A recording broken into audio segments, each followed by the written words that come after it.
मैं आपका अपना डॉक्टर सचिन कपूर आपके सामने हूँ एक और बेहतरीन सेशन लेकर के। आज हम कंटिन्यू करेंगे मेल रिप्रोडक्टिव सिस्टम में कुछ और इंटरेस्टिंग बातें। एक दो सर्जरीज के बारे में भी बताऊंगा आपको। ठीक है जी। जैसा कि हमेशा आपसे कहता हूँ, कॉपी पेन तैयार रखिएगा, नोट्स बनाने हैं साथ साथ। एंड आई एम श्योर कि आप ये नोट्स रिवाइज भी करते हैं। सो बायजूस के इस बेहतरीन प्लेटफॉर्म पे आपका तहे दिल से स्वागत है।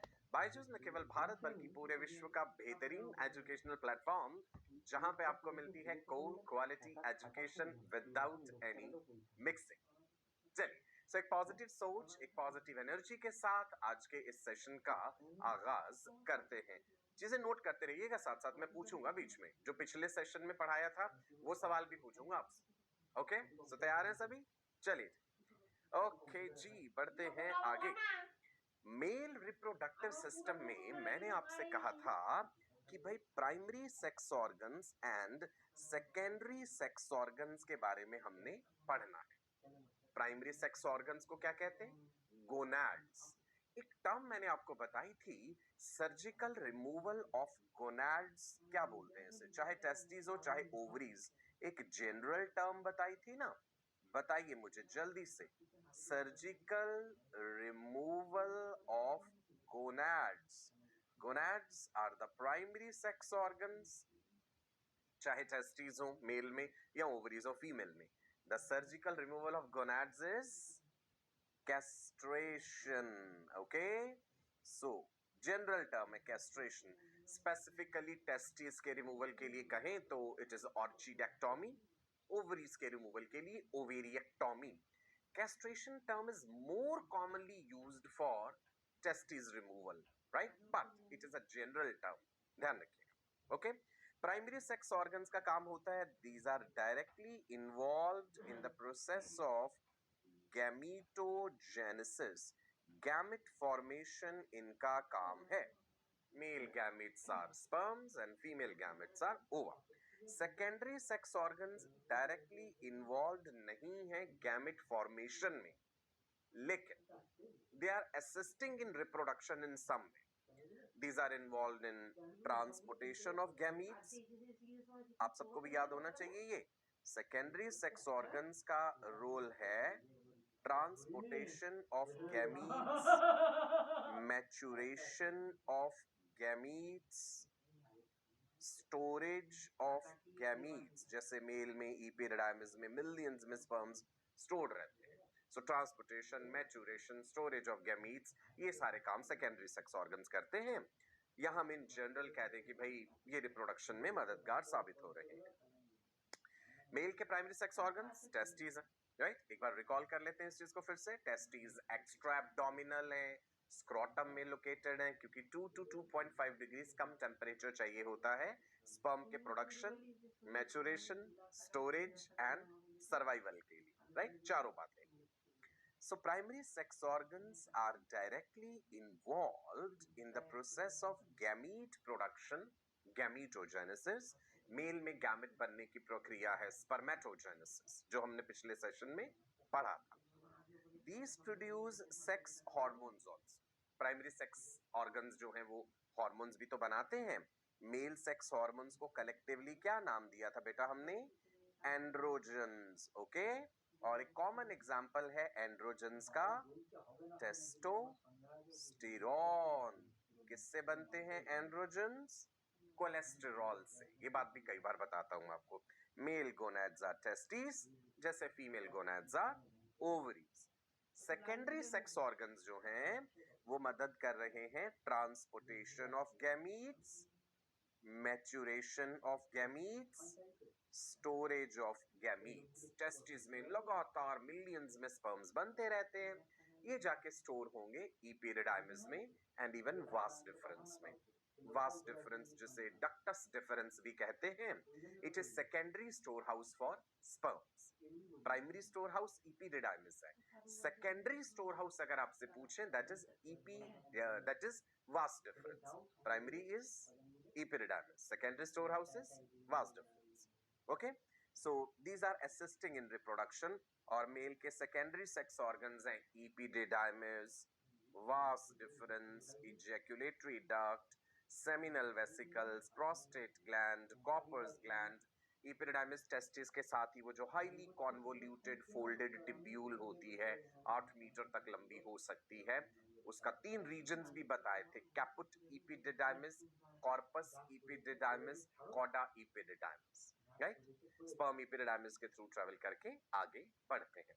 चलो जी आगे बढ़े। स्पर्मेटोजेनेसिस, पिछले सेशन में हमने स्पर्मेटोजेनेसिस भी डिटेल में डिस्कस करा था। Process of formation of sperms कब शुरू होती है?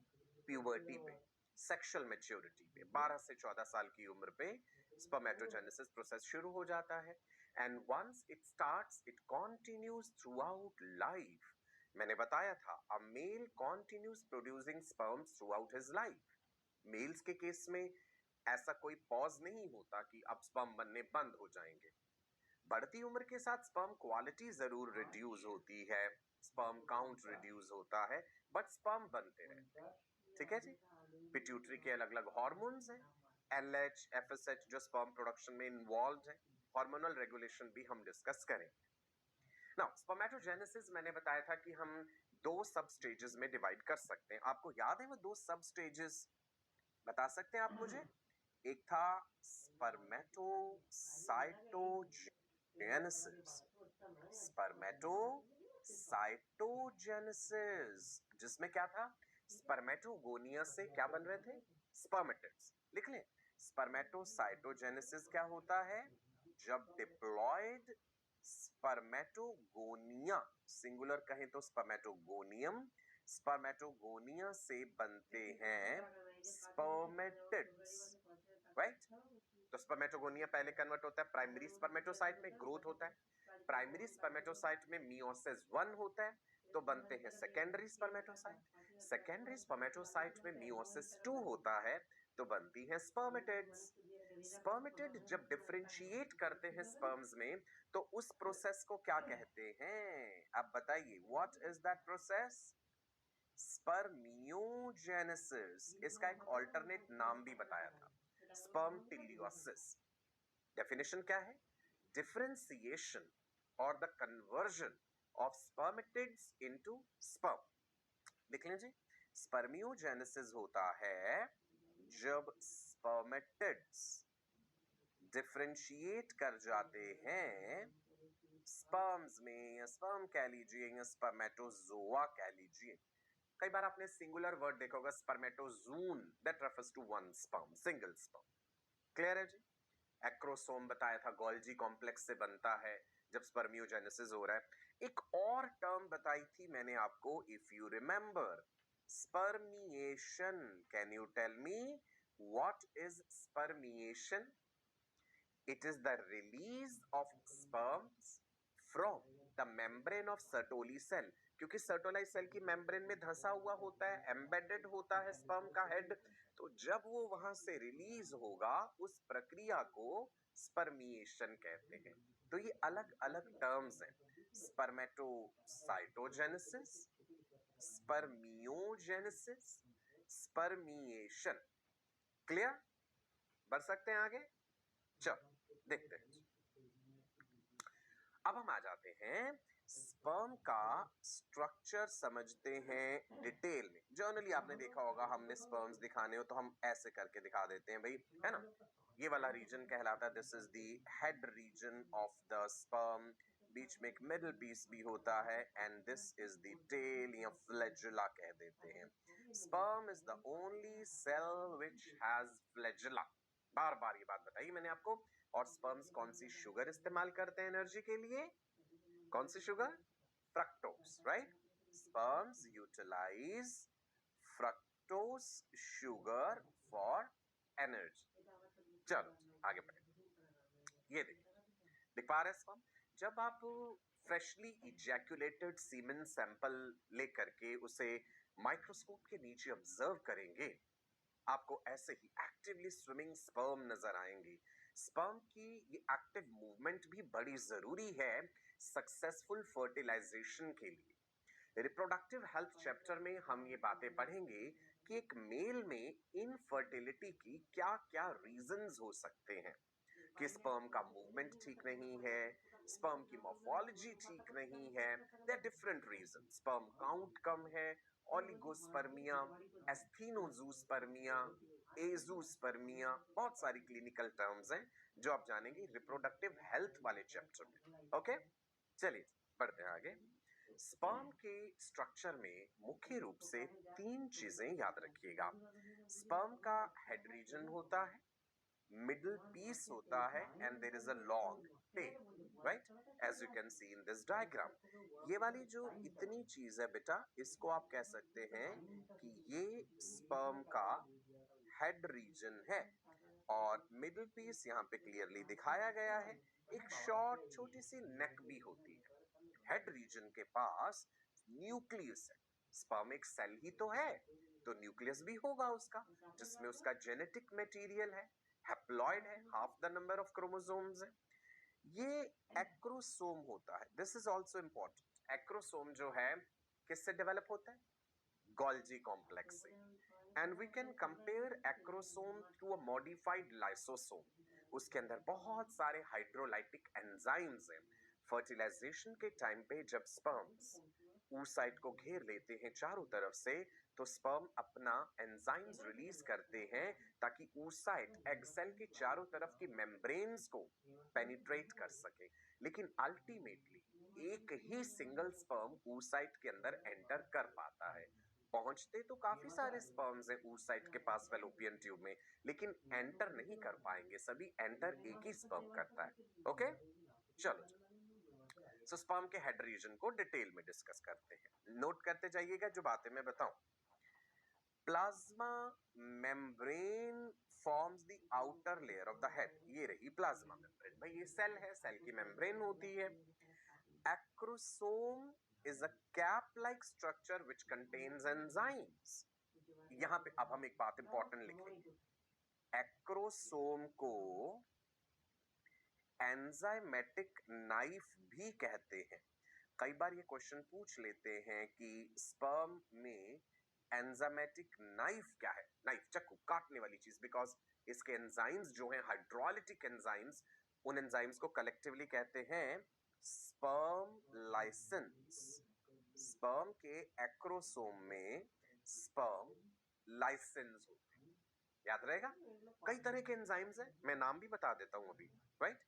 एक्रोसोम किससे डेवलप होता है? एक और इंपॉर्टेंट बात मैंने पिछले सेशन में भी बताई थी स्पर्मियोजेनेसिस में। Acrosome develops from Golgi complex, right? And it can be compared to what? ये भी important बात है। Acrosome can be compared to modified lysosome. It can be compared to modified lysosome. Lysosomes के भी तो अंदर एंजाइम्स ही होते हैं। अब यहाँ पे कौन कौन से एंजाइम्स? चलो एक इंपॉर्टेंट एंजाइम जिसका जिक्र अक्सर आप पढ़ेंगे आगे, हाई एल्यूरोनिडेज। थोड़े से मुश्किल लग रहा होगा आपको ये नाम। बायोमोलिक्यूल्स जब हमने पढ़ा था क्लास 11th के सिलेबस में, हाई एल्यूरोनिक एसिड मैंने आपको एक बताया था जब हम पॉलीसेकेराइड्स पढ़ रहे थे। हाई एल्यूरोनिडेज एंजाइम का जिक्र वहां भी किया था मैंने। हाई एल्यूरोनिक एसिड जो है oocyte के चारों तरफ है, एग सेल के चारों तरफ है, राइट।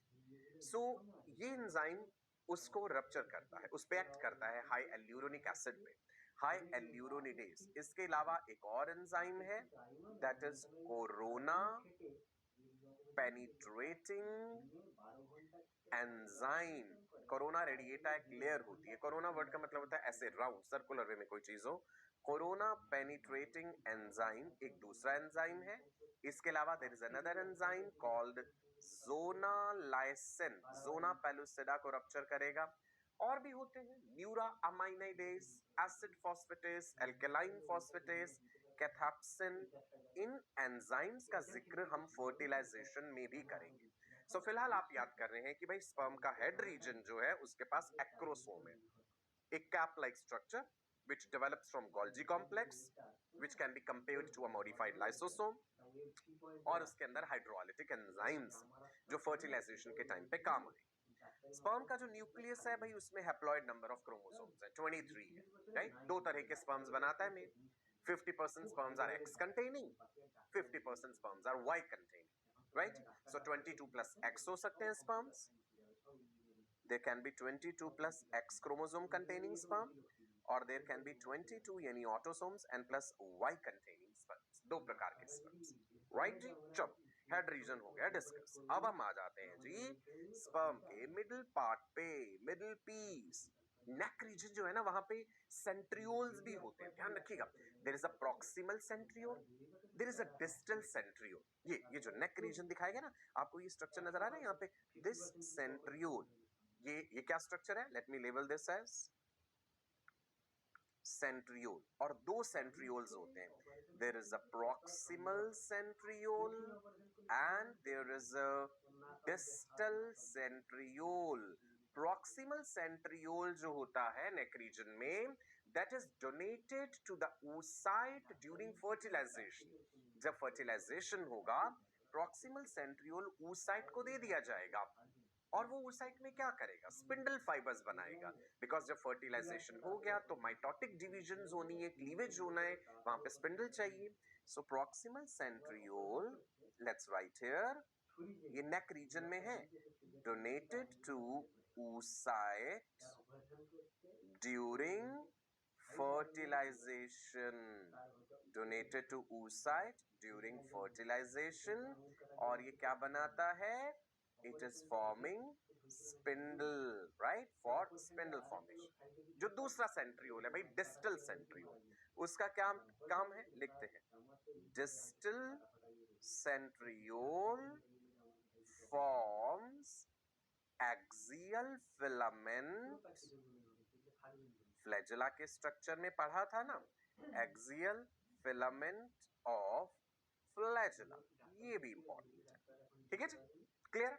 मिडिल पीस में आप एक चीज और देखिए, स्पाइरली अरेंज्ड माइटोकॉन्ड्रिया. माइटोकॉन्ड्रिया का अरेंजमेंट स्पाइरल है, राइट? सो देखते हैं क्या लिखा है जी हमारे पास मिडिल पीस के लिए. contains numerous mitochondria which produce energy for motility. Power house है. अगर हमसे पूछें कि स्पर्म का पावर हाउस क्या है, तो इन जनरल भी आप जानते हैं माइटोकॉन्ड्रिया को power house of the cell कहते हैं. सो यहाँ पे माइटोकॉन्ड्रिया कैसे हैं बेटा?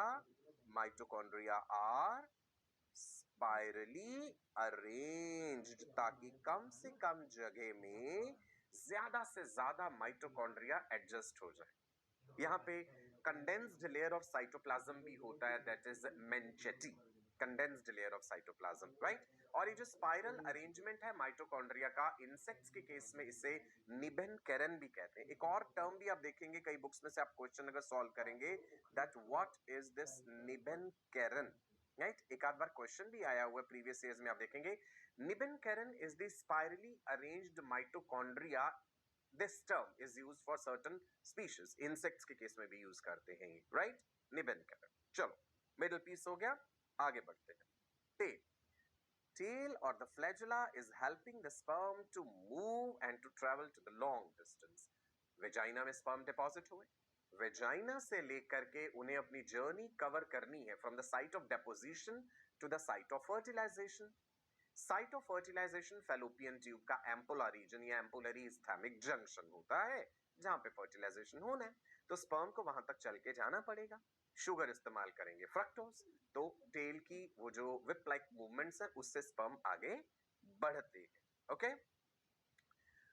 इजैक्यूलेशन क्या है? It is the release of the semen from the body of the male. Ejaculation term use करते हैं ना, जब सेमिनल फ्लूइड रिलीज होता है, इजैक्यूलेशन.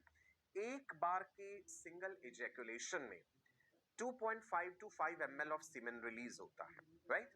इजैक्यूलेशन, सिंगल इजैक्यूलेशन में 2.5 to 5 ml of semen is released per ejaculation. ज्यादा amount में semen बनना ये इंडिकेट नहीं करता कि ज्यादा फर्टिलिटी है, नहीं. In fact it can indicate some kind of underlying infection. 1 ml of semen में, राइट, 1 ml ऑफ सीमेन में भी millions of sperms होते हैं. It can be 80 to 120 million per ml, right? On an average जो हम कहते हैं, human male ejaculates approximately 200 to 300 million sperms एक सिंगल इजैकुलेशन में। ये पर इजैकुलेट के लिए फिगर दिया गया है जी, ठीक है। और 1 ml ऑफ सेमिनल फ्लूइड की बात करें तो 80 टू 120 मिलियन स्पर्म्स। देखो, स्पर्म काउंट कम भी हो सकता है इससे, इवन अगर 60 ml तक है वो भी चलेगा। ओलिगोस्पर्मिया टर्म हम कब यूज करते हैं? जब 20 मिलियन पर ml से भी कम हो जाए, then we use the term that is oligospermia, low sperm count. I will discuss this in reproductive health. Oligospermia शब्द का मतलब है low sperm count. Okay, clear है जी? नाउ मैंने बताया 1 ml में 80 टू 120 मिलियन है, इससे थोड़े कम भी हो सकते हैं। यहाँ पे हमने सेमिनल फ्लूइड का वॉल्यूम भी लिखा 2.5 से 5 ml। सो हमने इन जर्नल लिख दिया है कि एक बार के इजैकुलेशन में लगभग 300 मिलियन स्पर्म रिलीज हो सकते हैं, इससे थोड़े ज्यादा भी हो सकते हैं। ओके, नाउ जितने भी रिलीज हुए उसमें से at least 60% of them must have normal size and shape. ये बड़ी जरूरी बात है। स्पर्म रिलीज तो मिलियंस में हो रहे हैं, कई डबल हेडेड स्पर्म हो सकते हैं, किसी में टेल नहीं है, किसी में 2 टेल है, मतलब एबनॉर्मल स्पर्म्स भी होते हैं। लेकिन नॉर्मल सक्सेसफुल प्रेगनेंसी के लिए, फर्टिलाइजेशन के लिए at least 60% of the sperms must have normal size and shape, और 40% में विगरस मोटिलिटी होनी चाहिए। 40% स्पर्म में विगरस मोटिलिटी होनी चाहिए। कई बार है कि स्पर्म काउंट तो ठीक है, कंप्लीट है, लेकिन स्पर्म्स में मोटिलिटी नहीं है। सो एब्सेंस ऑफ स्पर्म मोटिलिटी के लिए टर्म यूज करते हैं एस्थीनो ज़ूस्पर्मिया।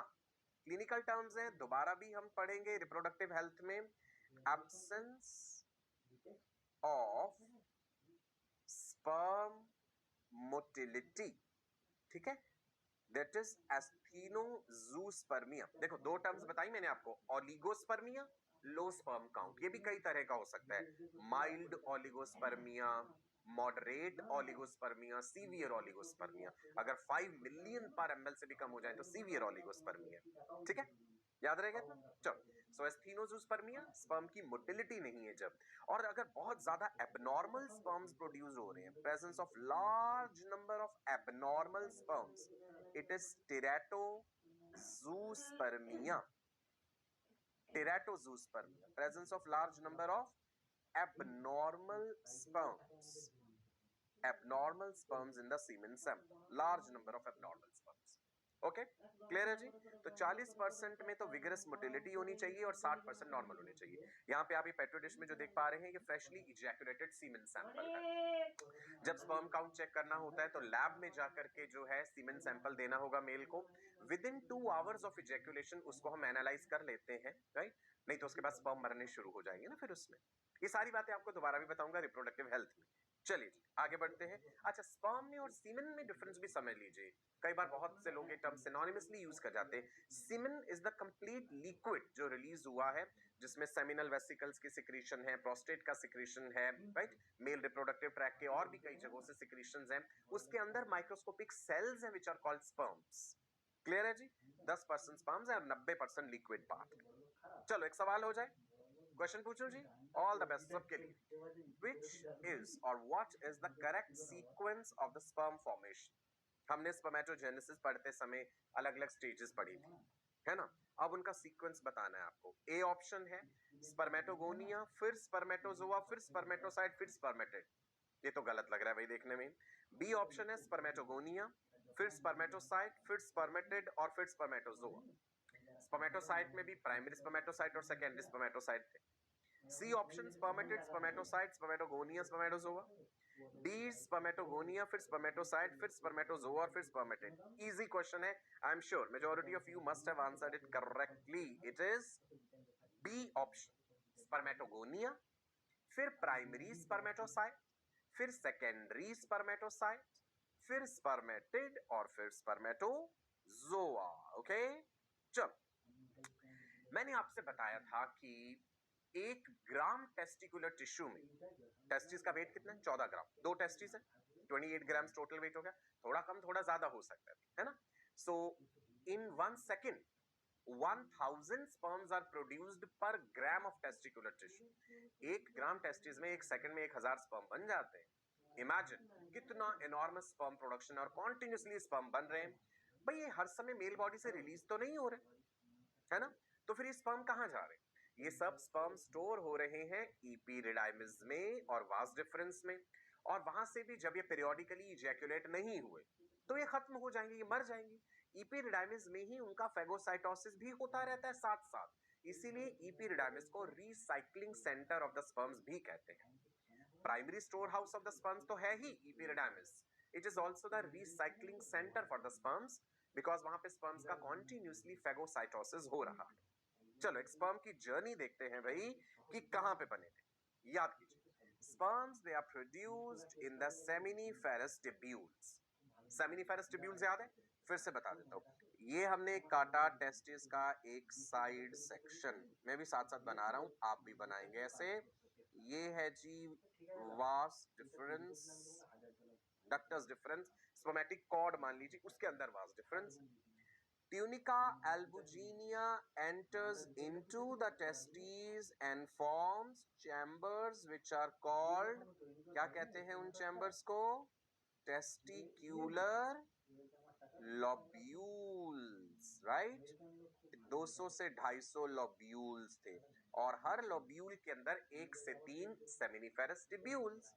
टेस्टिस की कवरिंग याद है?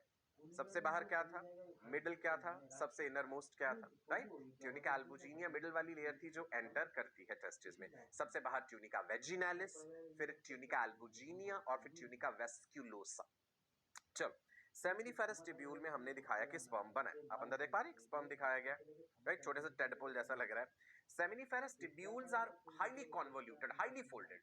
एक ट्यूब्यूल की लेंथ लगभग 70 सेंटीमीटर होती है, आपको याद होगा। सेमिनिफेरस ट्यूब्यूल्स जो हैं वो स्ट्रेट ट्यूब्यूल्स में खुल रहे थे। Seminiferous tubules they open into straight tubules which are called tubuli recti. फिर वो ट्यूब्यूलाई रेक्टाई किस में ओपन होते हैं? याद कीजिए, रेटी टेस्टिस में, ठीक है जी। सो सेमिनिफेरस ट्यूब्यूल से हमने स्पर्म्स को पहुंचा दिया रेटी टेस्टिस में। रेटी टेस्टिस से कहां जाएंगे? रेटी टेस्टिस से वो पहुंचेंगे वासा इफेरेंशिया में। ये देखिए यहाँ पे लेबल्ड है ये वासा इफेरेंशिया, जो रेटी टेस्टिस से fine ciliated tubules. Vasa efferentia का ही दूसरा नाम है efferent ductules. Vasa efferentia are efferent ductules, ciliated है। वासा इफेरेंशिया में पेरिस्टेल्सिस भी होता है, जिसके जरिए स्पर्म को वो आगे आगे पुश करते रहते हैं, ठीक है? वासा इफेरेंशिया के बाद वो जाएगा इपीरिडाइमिस के हेड रीजन। दिख रहा है आपको? इपीरिडाइमिस, इपीरिडाइमिस का हेड रीजन क्या था? Caput epididymis, okay. उसके बाद इपीरिडाइमिस का main body region that is corpus इपीरिडाइमिस।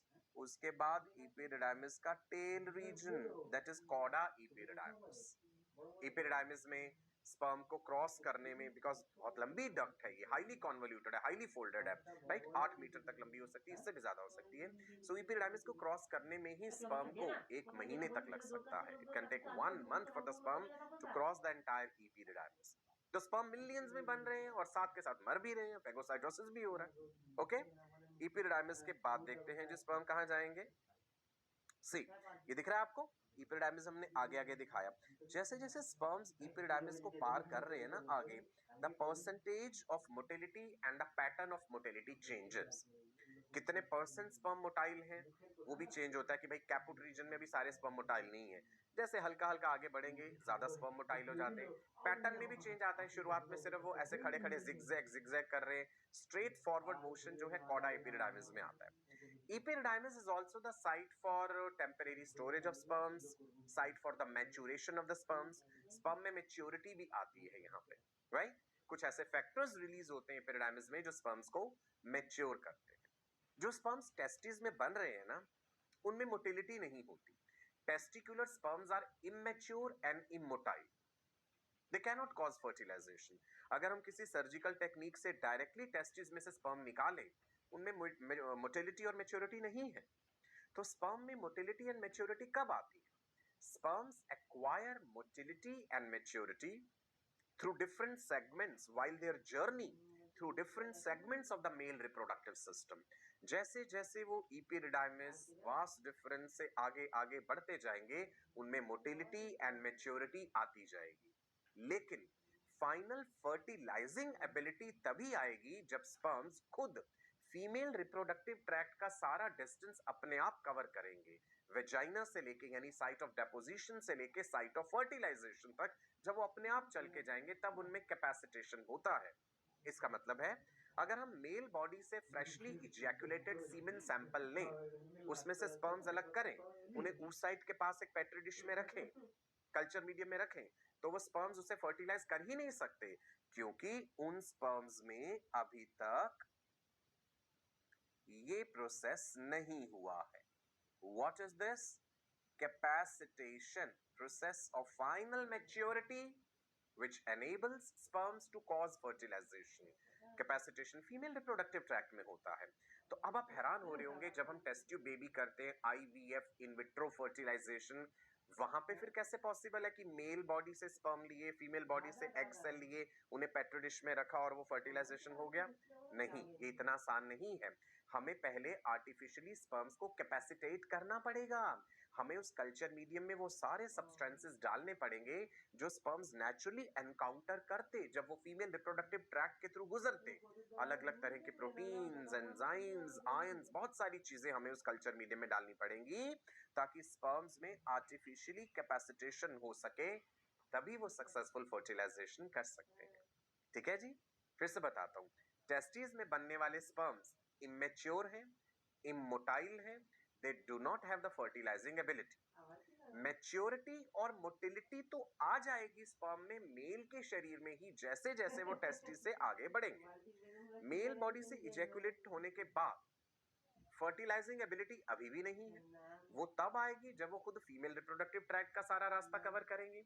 मतलब फीमेल रिप्रोडक्टिव ट्रैक्ट में भी कुछ ऐसे न्यूट्रिटिव सब्सटेंसेस, कुछ आयंस वहां पे प्रेजेंट हैं, हार्मोन्स, एंजाइम्स जो स्पर्म को फाइनल मैच्योरिटी दे रहे हैं, कैपेसिटेट करा रहे हैं। क्लियर है ये बातें? अब आप एक चीज और सोच रहे होंगे, अगर टेस्टिस में बनने वाले स्पर्म्स में मोटिलिटी नहीं है तो सेमिनिफेरस ट्यूब्यूल से फिर वो आगे कैसे बढ़े? कैसे बढ़े? जो सेमिनिफेरस ट्यूब्यूल फ्लूइड बना रही है साथ साथ, वो उसे प्रोपेल करता रहता है आगे, राइट? एक हाइड्रोलिक पुश मिलता रहता है स्पर्म को। और दूसरा मैंने बताया था कि ये जो वासा इफरेंशिया है, इनमें पेरिस्टाल्सिस भी होता है। सो ये जो कंबाइंड एक्शन है, इसके कारण वो इपिडिडाइमिस में पहुंच जाते हैं। फिर इपिडिडाइमिस में पहुंचने के बाद उनमें मैच्योरिटी और मोटिलिटी आनी शुरू हो जाती है। एक और बात, sperm acquire motility and maturity in different segments of male reproductive tract, लेकिन मेल रिप्रोडक्टिव ट्रैक्ट के अंदर है जब तक स्पर्म, तब तक वो अपने आप मूव करते ही नहीं है। इपिडिडाइमिस में उनमें मोटिलिटी आ गई है लेकिन अपने आप मूव नहीं करेंगे, वहां पे भी फ्लूइड मूवमेंट के कारण ही वो आगे प्रोपेल होते रहेंगे। ठीक है, लेकिन ये हमें कैसे पता कि उनमें मोटिलिटी आ गई है? अगर हम किसी सर्जिकल टेक्निक के जरिए इपिडिडाइमिस में से स्पर्म्स निकाल के बाहर देखें तो वो मूव कर रहे हैं, राइट? लेकिन जब तक मेल ट्रैक्ट के अंदर वो अपने आप मूव नहीं करते, they are propelled by the fluid movement. Sperms अपने आप फिर मूव करते कब है? Once they are ejaculated from the male body, तो वो अपने आप मूवमेंट शो करते हैं। मूवमेंट आ तो गई, एक्वायर कर ली मेल ट्रैक्ट में, पर वहां पे शो नहीं करी मूवमेंट। मेल बॉडी से बाहर निकलने के बाद ही वो अपने आप मूव करते हैं। क्लियर है जी? कितनी इंटरेस्टिंग बात है मैंने आपको बताई। चलो फिर से देख लेते हैं। सेमिनिफेरस ट्यूब्यूल में स्पर्म्स बने, टिब्यूलाई रेक्टाई तक पहुंचे, रेटी टेस्टिस तक आए, वासा इफरेंशिया तक आए, कैपुट इपिडिडाइमिस, कॉर्पस इपिडिडाइमिस, कॉडा इपिडिडाइमिस। उसके बाद कहां जाना है उन्होंने? वास्ट डिफरेंस में जाना है। ओके, इपिडिडाइमिस जो है, it is located along the posterior surface of each testis. Testis plus epididymis मिला करके ना टेस्टिकल कह देते हैं। आपने देखा होगा कई जगह पे एक वर्ड यूज करते हैं हम, testicle. So what is testicle? This is referring to testis plus epididymis. Okay? चलिए अब देखते हैं epididymis के बारे में कुछ और बातें भी बताता हूं। ये रहा जी epididymis. Can you see this? Testis के साथ, okay? Testis plus epididymis is testicle. वही वर्ड जो मैं आपको अभी बता रहा था। It can be felt through the skin of the scrotum. Scrotum के थ्रू ही अगर टच करें, स्किन को फील करें, we can feel that epididymis. It's about 8 meters long and it is attached to testes. Highly convoluted. Convoluted मतलब folded and twisted, so it takes up very little space. इतनी कम जगह पे कैसे आ जाएगी? देखो बना के देखते हैं. मान लो ये टेस्टिस है, ऐसे करके दिखा रहे हैं. स्पर्मेटिक कॉर्ड है, ये हाईली कोइल्ड है, ऐसे हाईली फोल्डेड इस तरह से. तो इसीलिए संभव है कि कम जगह में आ जाएगी. और फिर यही कंटिन्यू है खुद इस डक्ट में. That duct is vast difference. और बाहर वाली चीज क्या है? ये बाहर वाली चीज स्पर्मेटिक कॉर्ड है. Testis are hanging in scrotum with the help of spermatic cord. Okay, चलो आगे बढ़ते. एपिडिडाइमिस के फंक्शंस क्या क्या है? कितनी सारी बातें तो मैंने बता दी, अब देख लेते हैं. It monitors and adjusts the composition of the fluid produced by seminiferous tubules. Seminiferous tubule sperm बना के साथ एक fluid बना के उसे आगे भेज रही हैं. जब वो fluid epididymis में आया, वहां पे उसकी composition भी बदलती है. कुछ चीजें epididymis के cells absorb कर लेते हैं उस fluid में से, और कुछ चीजें ये cells उस fluid में secrete कर देते हैं. यहाँ पे जो एपिथेलियल लाइनिंग है, that is pseudo stratified columnar epithelial lining, जिसके पास स्टीरियोसीलिया भी प्रेजेंट हैं और ये सरफेस एरिया को बढ़ा रहे हैं क्योंकि यहाँ पे एब्जॉर्प्शन एंड सिक्रीशन होना है. एपिथेलियम में याद कीजिए, स्यूडो स्ट्रेटिफाइड कॉलमिनर. स्यूडो मतलब फॉल्स, कॉलमिनर मतलब टॉल कॉलम शेप्ड सेल्स हैं. कुछ सेल्स बड़े हैं, कुछ सेल्स छोटे हैं, और वो अपीयरेंस दे रहे हैं कि मल्टी लेयर्ड है. और यहाँ पे स्टीरियोसीलिया भी प्रेजेंट है. स्टीरियोसीलिया क्या है जी? Modified microvilli. वो क्या कर रहे हैं? एक तरह से एब्जॉर्प्टिव सरफेस एरिया को बढ़ा रहे हैं. सो इस तरह का एपिथेलियम प्रेजेंट है. ये इंपॉर्टेंट है, याद रखना. ओके, एपिडिडाइमिस के बारे में ये पॉइंट इंपॉर्टेंट है. फंक्शंस का जिक्र कर रहे हैं. Epididymis is storing the sperms and protecting the sperms. Important. So it is site of sperm storage, temporary storage of sperms. जब यहाँ पे sperm transport हो रहे हैं, transport along epididymis involves a combination of fluid movement. मैंने बताया था fluid तो आगे propulsion कर ही रहे हैं. पेरिस्टाल्टिक कॉन्ट्रैक्शंस यहाँ भी हो रहे हैं. epididymis में जो स्मूथ मसल्स हैं वो भी पेरिस्टाल्सिस शो करते हैं. वासा इफरेंशिया में भी पेरिस्टाल्सिस है. इसके अलावा पेरिस्टाल्सिस आपने इंटेस्टाइन में भी पढ़ा है. फेलोपियन ट्यूब में भी होता है peristalsis. Involuntary waves of contraction and relaxation. Spermatozoon passes through the epididymis in about 2 weeks, during which it completes its functional maturation. Now, सब कुछ ठीक ठाक चलता रहे, so 2 हफ्ते में ये कंप्लीट कर सकता है इस प्रोसेस को. लेकिन as I told you, it can take up to 1 month also for some sperms to cross the entire epididymis. Right? इतना लंबा डक्ट है और स्पर्म इसके कंपैरिजन में बहुत ही छोटा सेल है. मिलियंस में स्पर्म्स बन रहे हैं, हर समय तो इजैक्युलेट नहीं हो रहे. तो फिर क्या होता है उनके साथ? वो मर जाते हैं. Epididymis acts as recycling center for the dead damaged sperms. Right? वहीं पे खत्म भी हो जाते हैं. Cellular debris and damaged sperms are absorbed in the epididymis. Site of maturation, site where the sperm acquire motility, site where the sperms are stored, recycling center of sperms. कितने सारे functions हमने देखे epididymis के. याद रखने ये सारे functions. epididymis के अलग अलग हिस्से आ गए जी. There is head region of the epididymis that is called caput epididymis. Cap सिर पे पहनते हैं ना, कैपुट हेड रीजन, ऐसे याद रख लो. Body region that is corpus epididymis. Corpus refers to body. Tail region cauda epididymis. जैसे जैसे स्पर्म्स कैपुट से कॉडा की तरफ जाएंगे, the pattern of motility and the percentage of motility changes. Clear है? राइट? डायग्राम देख ले एक बार इधर. चलो जी, डायग्राम पे नजर डालते हैं. टेस्टिस की लेयर ट्यूनिका एल्बुजिनिया. टेस्टिस के अंदर सेमिनिफेरस ट्यूब्यूल्स. ये रहा रेटी टेस्टिस. इफरेंट डक्ट्यूल्स और vasa efferentia. Caput epididymis, cauda epididymis, and the body region is corpus epididymis. Okay, ये रहा। उसके बाद वास डिफरेंस, डक्टस डिफरेंस भी कहते हैं जिसे। चलिए जी आगे बढ़ते हैं। Sperms can remain alive in cauda epididymis for more than 1 month. Cauda region में स्पर्म्स अगर पड़े ने 1 महीने तक भी जिंदा रह सकते हैं। लेकिन जब एक बार वो फीमेल रिप्रोडक्टिव ट्रैक्ट में इजैकुलेट हो जाते हैं, रिलीज हो जाते हैं, तो उनका सर्वाइवल टाइम 72 आवर्स है, 72 घंटे, 72 hours. Once ejaculated in the female reproductive tract, sperm survive for 72 hours, 3 days.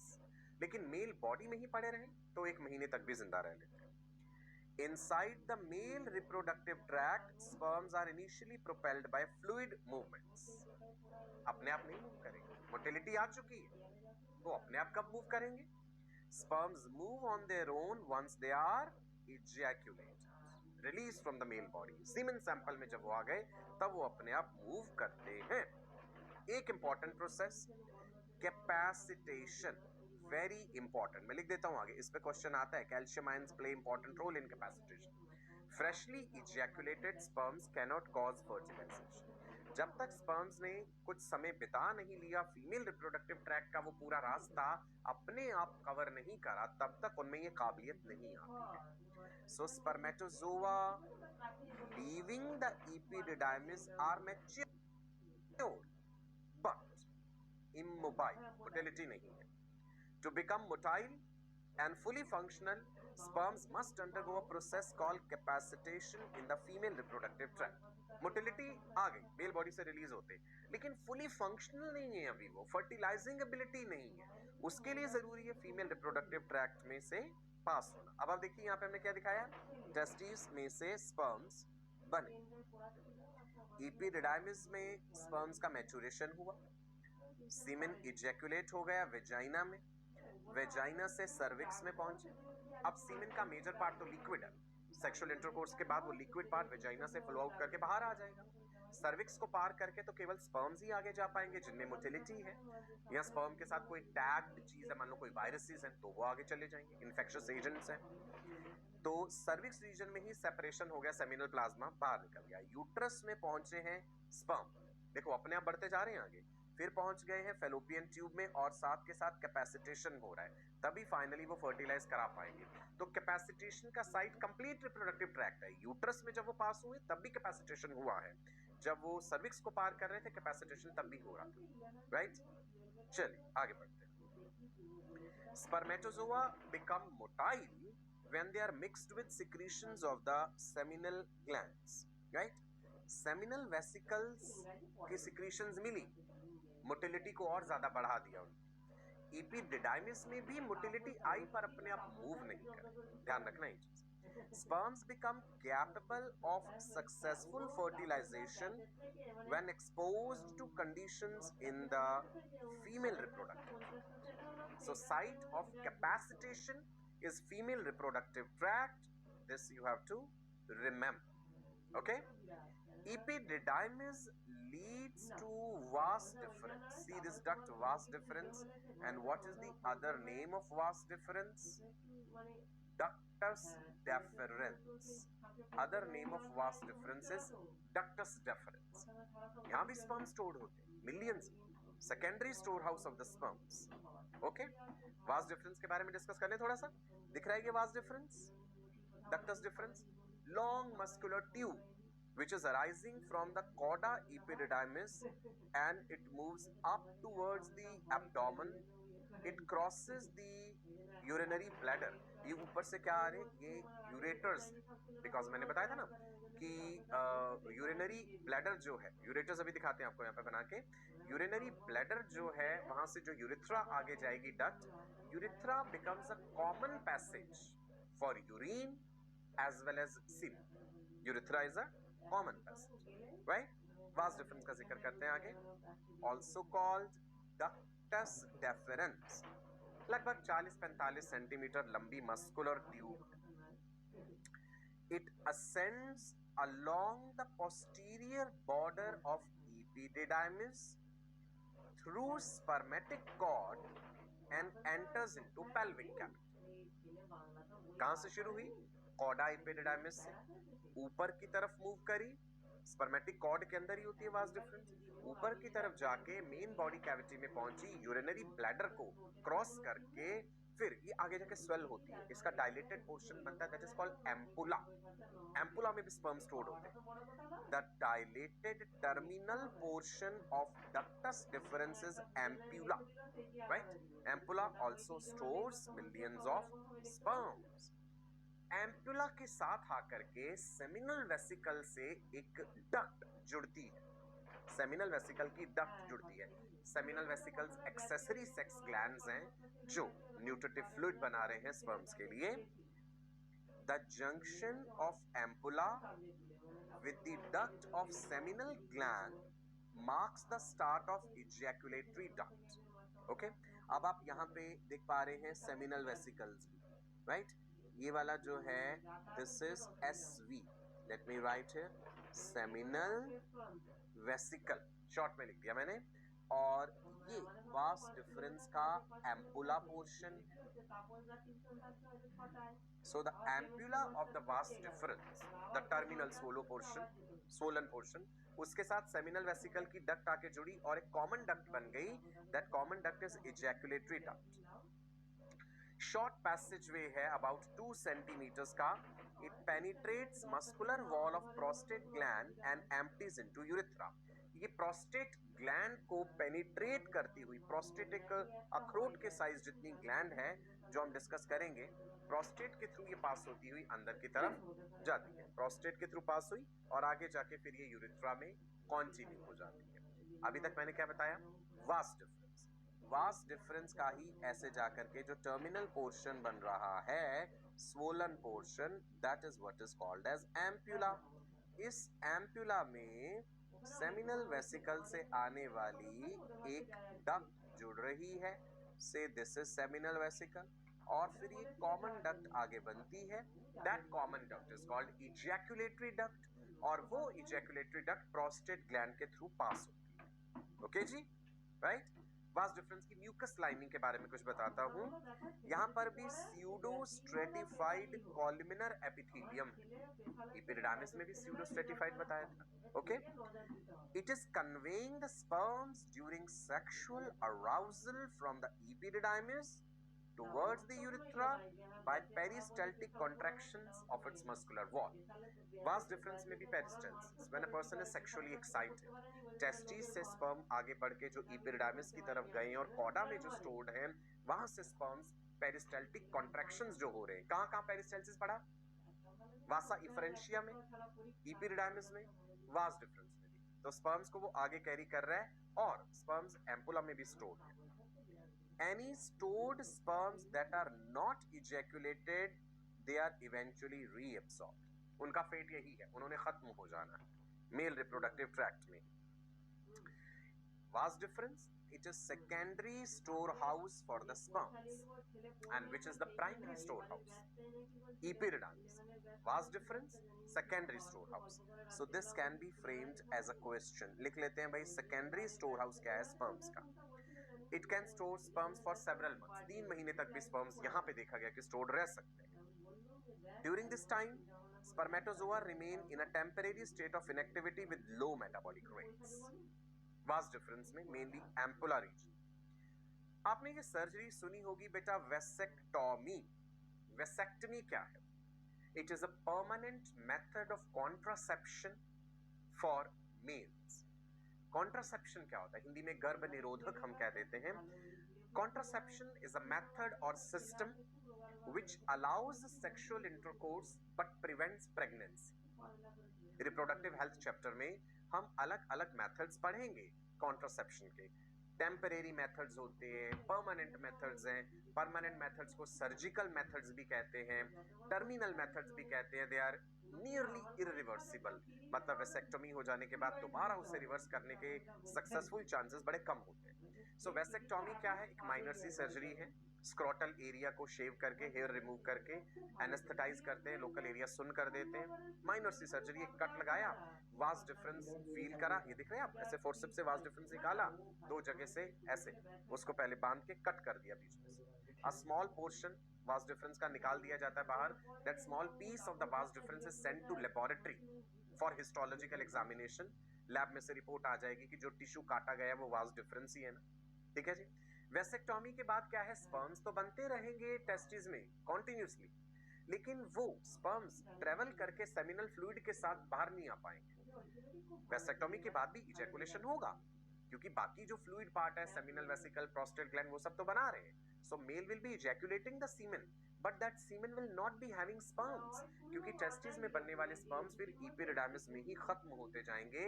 रास्ता हमने आगे का बंद कर दिया, ब्लॉक कर दिया, वास डिफरेंस को काट दिया, तो स्पर्म बाहर आ ही नहीं पाएंगे. वेसेक्टमी इमीडिएटली इफेक्टिव नहीं होता.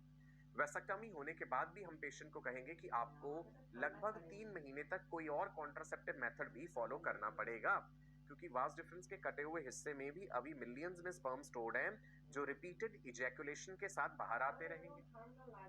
तो या तो जब तक 20 बार इजैकुलेशन नहीं हो जाता तब तक हम सेफ्टी नहीं मानते हैं, या फिर 3 महीने तक कोई और कॉन्ट्रासेप्टिव मेथड भी हम एडवाइस करेंगे उस कपल को कि वो फॉलो करते रहे. वेसेक्टमी के बारे में और भी इंटरेस्टिंग बातें बताऊंगा आपको आने वाले सेशंस में. So what is vasectomy? It is a permanent method of contraception for mails. It is a surgical procedure where vas difference is cut or blocked to prevent the passage of sperms. Clear hai ji? And it is nearly irreversible. That's why we say that it is a permanent method of contraception. I hope you enjoyed the session today.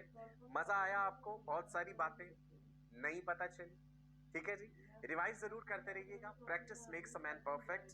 और सफलता के लिए आपको मेहनत करनी पड़ेगी, hard work के साथ smart work. Daily practice, papers को प्रैक्टिस करते रहना है. कॉन्फिडेंस उसी से बढ़ेगा जब आपने थ्योरी पढ़ी, आपको समझ आई, आपको याद हुई और आप क्वेश्चन सॉल्व कर पाए. जब आपसे क्वेश्चन सॉल्व नहीं होंगे ना, तब आपको घबराहट होगी. और अपने आप को ये भी नहीं समझना कि पहली बार में मुझे सारे के सारे सही होने ही चाहिए. ऐसा नहीं होता.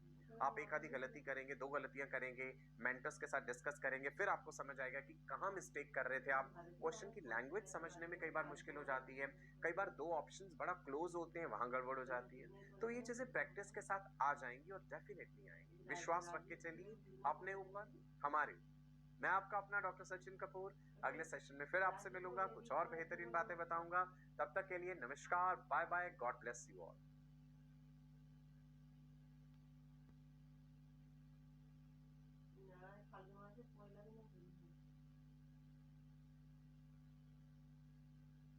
পড়াতে যাই না